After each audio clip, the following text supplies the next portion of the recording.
ด้วยรายชื่อบรรดาสมาชิกสภาแห่งชาติสุดที่10เขตเลือกตั้งที่2แขวงพงศลีซึ่งมี7ท่านดังนี้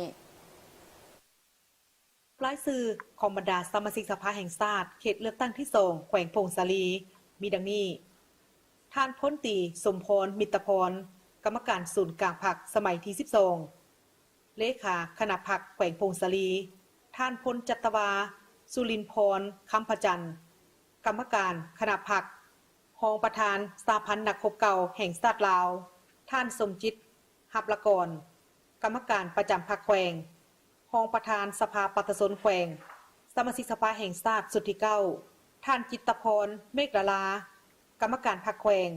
หัวหน้าแผนกเทคโนโลยีและการสื่อสารแขวงท่านปริญญาเอกกรกันพรหมวงศ์กรรมการประจำกรรมาธิการวัฒนธรรมสังคมสภาแห่งชาติสมาชิกสภาแห่งชาติสุดที่9ท่านนางจันมณีดวงพาสุขคณะประจำสภาปัตสนแขวง